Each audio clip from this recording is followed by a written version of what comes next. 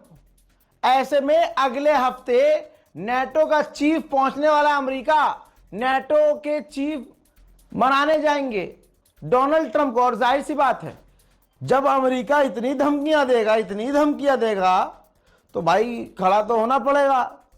लेकिन अब एक हफ्ता इंतजार करना है कि नाटो अब जाकर डोनाल्ड ट्रंप से क्या कहता है। हजरत अटॉर्नी जनरल पैम बॉन्डी, जो ये समझ लीजिए आसान भाषा में बहुत बड़ी जज हैं अमेरिका की, ये सुनवाई कर रही हैं डोनाल्ड ट्रंप की एप्स्टीन फाइल पर। खबर ये आ रही है कि डोनाल्ड ट्रंप इस अटॉर्नी जनरल को चेंज करने वाला है, क्योंकि वो औरत है, महिला है, महिला के दर्द को समझ रही है और ट्रंप फंस सकता है। फाइलें बार बार लीक हो रही हैं, तो आप समझ लीजिए कि ये वॉर क्रिमिनल, ये गंदा आदमी, इसकी औकात इतनी है, बिल्कुल हमारे देश की तरह हर चीज से खेल रहा है ये। जज चेंज कर दिया, अपने मन का जज लगा दिया।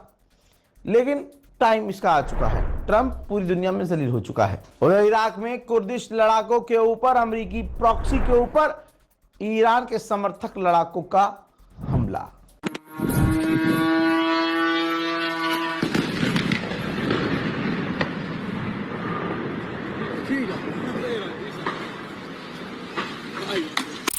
हजार 480 जहाज, शिप स्ट्रेट ऑफ हॉर्मूज में फंसी हुई हैं। ईरान के परमिशन का इंतजार कर रही हैं।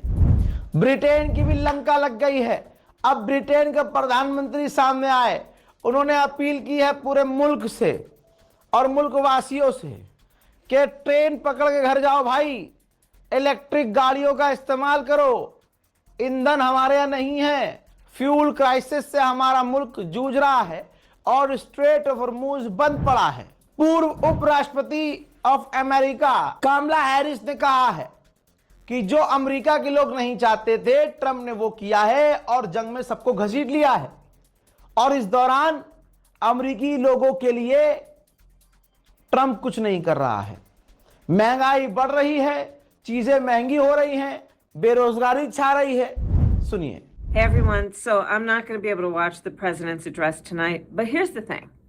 He brought America into a war that people do not want. He has put American troops in harm's way. Costs are rising by the day. And meanwhile, he has done nothing to address the needs of the people of America. And I bet you he's going to try and claim victory tonight.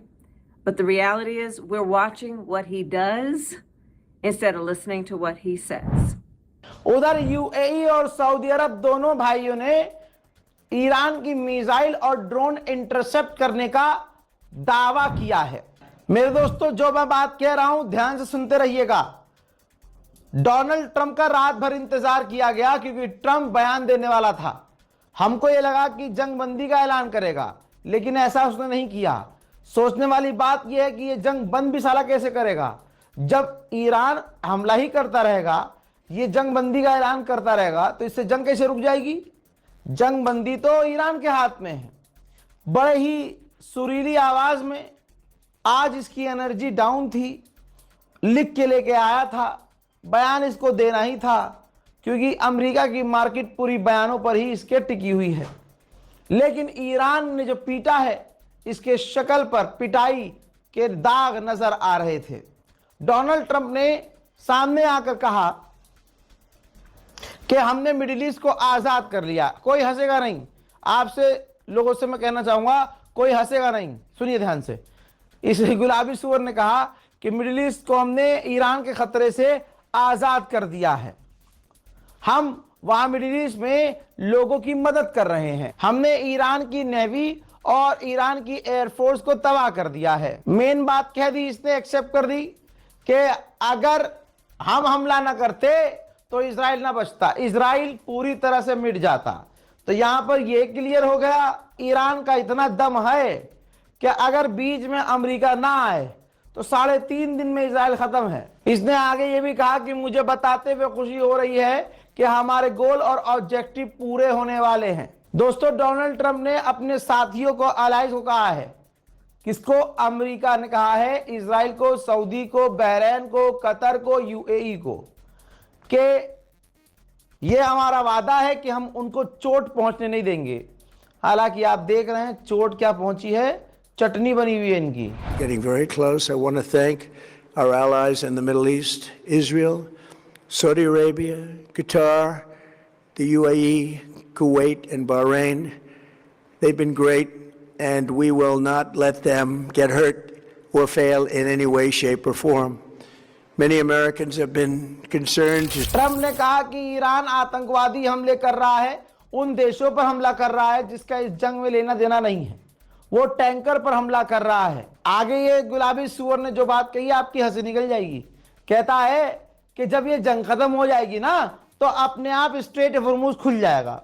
बहुत बढ़िया भाई। अब इसने ये भी कह दिया दोबारा कि जो देश स्ट्रेट ऑफ हॉर्मुज इस्तेमाल करती हैं, वो कंट्रियां खुद जाएं और खुलवा लें, तेल ले लें।